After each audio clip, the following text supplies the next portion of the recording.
back to the channel. I'm Shalette, and it's definitely been a while since I've gone over some fun lighting setups. I shoot a lot of work right in my living room in my home studio, and I've always been blown away at how much you can really get in one space using controlled lighting. So today I'm going to show you a ton of very simple lighting setups that you can do, all with one light. And we're going to be using the GVM ZipTile Z200B. We're going to go over the features of this light and then use the light for creative studio work, some product shots, and of course some talking head YouTube videos, because I am using this light right now to light this shot. Let's get into it. So as a photographer and videographer, a good light really has to check a couple boxes for me. It has to be very simple to set up. Of course, it has to be effective and versatile for my creative needs. And ideally, I want it to be lightweight. That's just gonna make my process so much easier when it comes to working in studio or traveling with the light on location for a shoot. And the Z200B definitely checks all of those boxes for me. Another essential feature that I feel like is the gold standard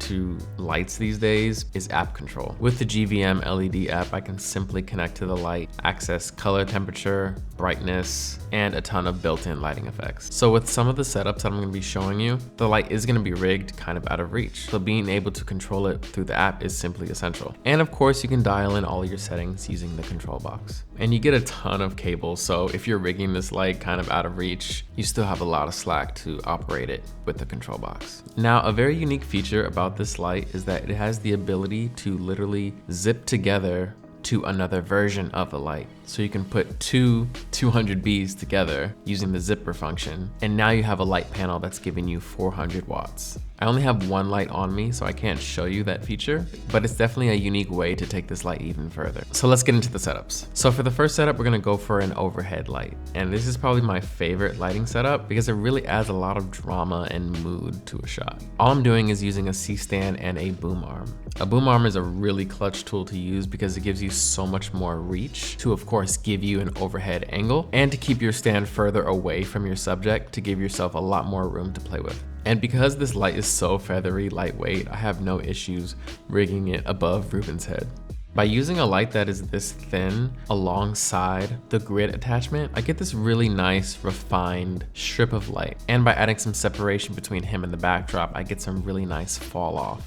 And that's how I get this really moody gradient from bottom up. Really simple to do, just make sure you're always using sandbags. All right, next we're gonna go for a very standard key light. This is a setup that you can go so far with, probably one of the more common setups when it comes to lighting. All you have to do is set your light at a 45-degree angle, raise it above, and point it down on your subject. This gives you Rembrandt lighting. And you know you're doing this right when you get that triangle on the far side of your subject's face. This really helps to add a lot of dimension to your shot.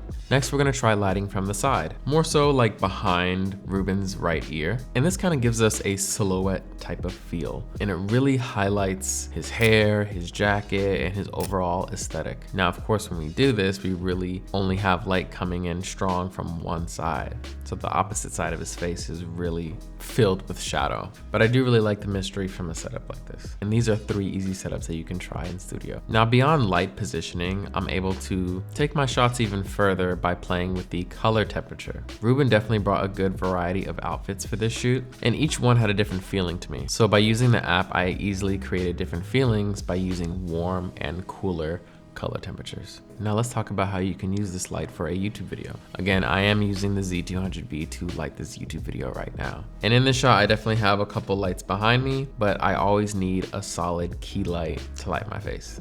Right now, the light is directly out of frame and still as close as possible to my face, because a good rule of thumb is to have your light as close as possible for a softer image. I shoot a ton of my YouTube videos in this small corner in my apartment, so using a light like this is really nice to be able to just tuck into this small space and be able to film some content. Also, for this setup, I'm only using 0.6% of the light's total output, so 200 watts is definitely plenty. Now lastly, we can use the shot for some overhead lighting when it comes to product shots. On this channel, I'm definitely going through a lot of gear all the time, so having some solid shots of different products is really important. And again, I love an overhead lighting setup, so I can simply use this light on a boom arm and have a nice focused beam for some product shots. And those are a couple fun ways that you can use a light like this. I've only been using the light for under a month now before I had to send it back to GVM, but right when I started to use the light, I quickly learned how it can seamlessly incorporate itself into my workflow.